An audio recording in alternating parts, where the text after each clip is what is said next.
From the ashes of the dot-com bust to becoming a cloud powerhouse, AWS has had a meteoric rise. In this video, learn about AWS's origin and history.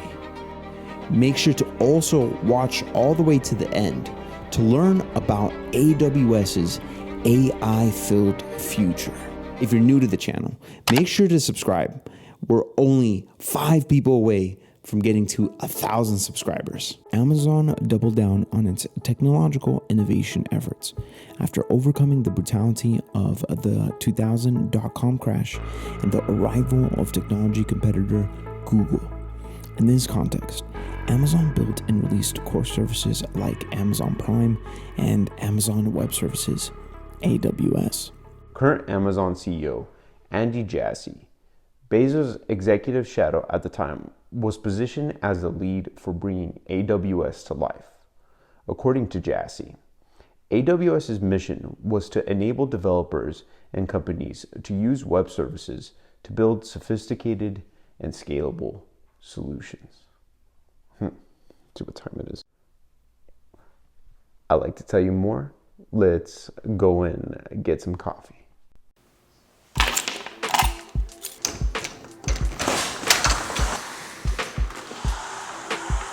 While the exact creation of AWS is ambiguous, the most sensible argument is that it was born nearly serendipitously. Accordingly, the argument goes as follows. AWS's inception combined different factors occurring within Amazon simultaneously.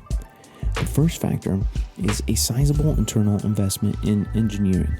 Specifically, the original AWS team was designated to provide services to outsiders. Second, a proof of concept was applied internally, and the old technical infrastructure was improved.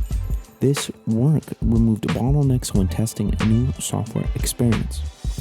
Third, as mentioned, with Google ramping up its innovations in search and mapping, Amazon wanted to compete and innovate itself.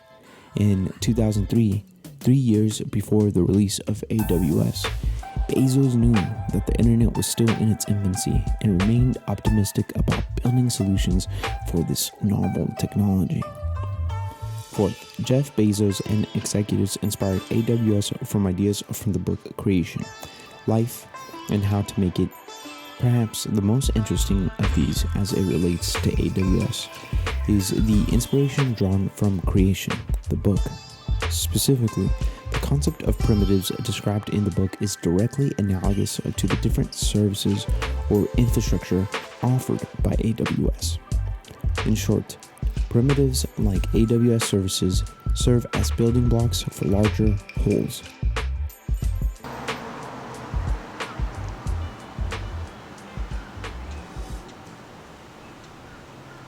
AWS gave a single engineer the same storage and compute capacity as a mega corporation.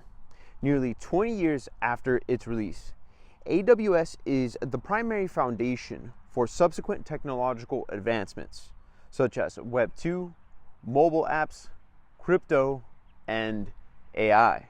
In 2006, AWS' first 2 cornerstone services were Elastic Compute Cloud, EC2, and Secure Storage Service, S3. Although AWS's value seems self-evident today, this wasn't the case in 2006 when it was released. In the shareholder letter in 2005, before AWS's release, Bezos carefully constructed a context for shareholders around taking measured risks based on sound judgment. He was signaling that Amazon, despite its considerable size at the time, was still willing to take bets on the future. This context facilitated the official announcement of AWS in 2006, where Bezos indicated that the financial return on AWS would be one that could only be fully realized in the long run. Moreover, this foray into infrastructure must have seemed weird at the time, considering that Amazon was known more for e-commerce than a tech company at that point. In his 2006 shareholder letter, Bezos noted that AWS's business avatar wasn't the retail customer, but software developers.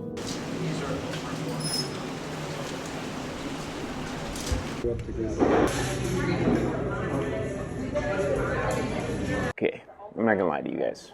I'm like 6 espresso shots in today. These are the last 2. Hopefully it does the job. I'm a little sleep deprived, but either way. As Bezos predicted, by 2012, AWS began to show a return on Amazon's initial investment. Morgan Stanley estimates that the services returned $2.2 billion in revenue for that year alone. At this point, a diverse set of industries depended on the available and reliable infrastructure AWS provided. All right, now, time to get my fix in. Let's see.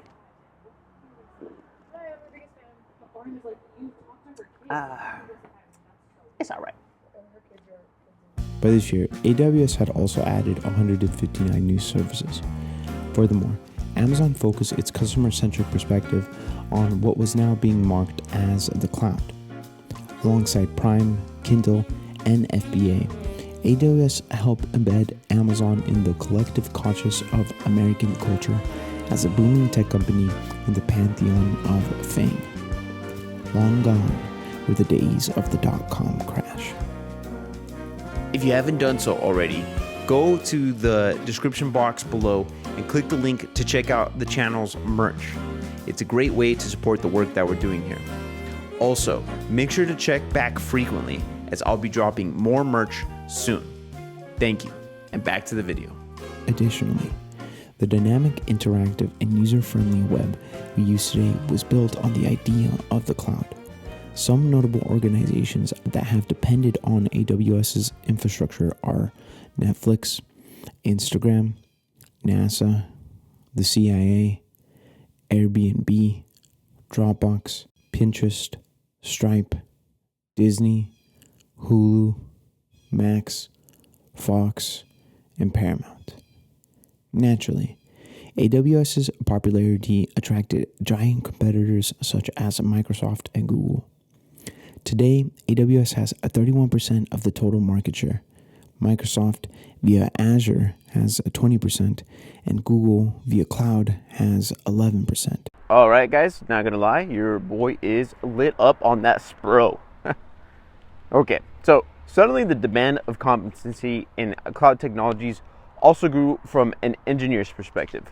This demand was the birth of the role many companies call DevOps, or the Development Operations Engineer. Building with cloud services was a specialty that could be done through AWS Console, Terraform, and later programmatically through software development kits. Technical professionals raced to certify themselves in this technology, hoping for higher pay. Accordingly, as the teens decade went on, being a developer wasn't enough. You had to be comfortable with AWS too. AWS has genuinely changed how humans build, deploy, support, and maintain software. Accordingly, this significant change is reflected in its revenue. In 2024, AWS generated $107.6 billion in revenue, a nearly 3,800% increase from 2012. Much of the conversation about AWS's future has been related to generative AI. In his 2024 shareholder letter, current CEO Andy Jassy believes that AWS provides 3 key solutions for customers. The first layer is the foundation, provided by services like SageMaker. This service allows AWS customers to train their models from scratch. Above this is AWS Bedrock, which enables customers to further train and refine existing models for their data assets and application use cases. The last is the application layer, where code assistants like Amazon Q are hosted and help support AWS services like QuickSight, which helps customers with business intelligence. Current customers who have built their AIs via SageMaker include Perplexity, Workday, Hugging Face, Salesforce, Wix, Canva, Slack, and others.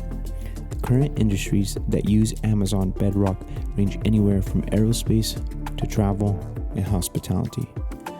Effectively, Jassy is optimistic that AWS will provide primitives or building blocks for the AI revolution.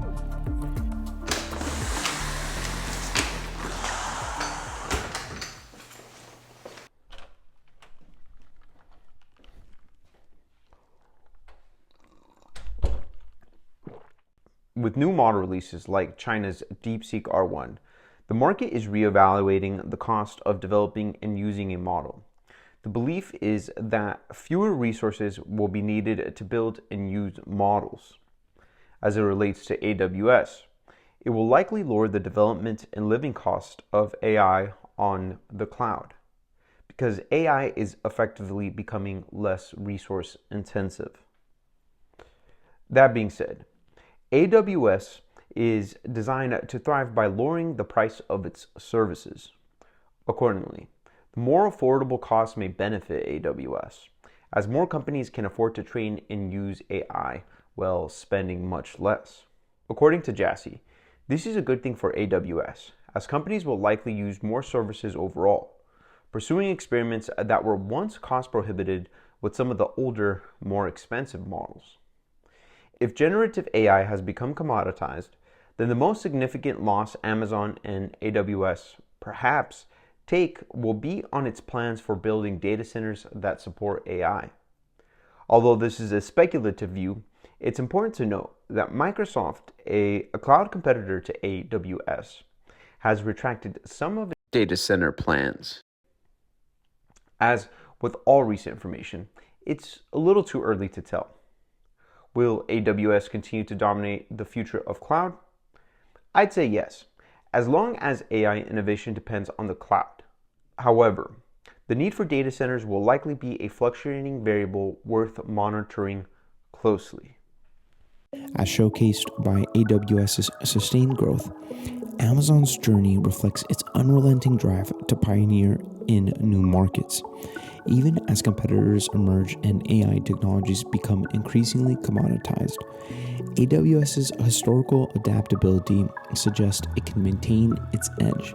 By continuing to refine, expand, and lower costs, AWS positions itself at the heart of the AI era.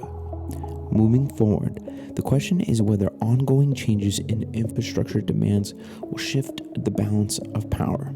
However, Amazon's commitment to building primitives or the building blocks for others to build with will likely keep AWS at the center of cloud innovation for the future. Thank you guys so much for watching the video. Please make sure to subscribe, and I will see you on the next one. Peace.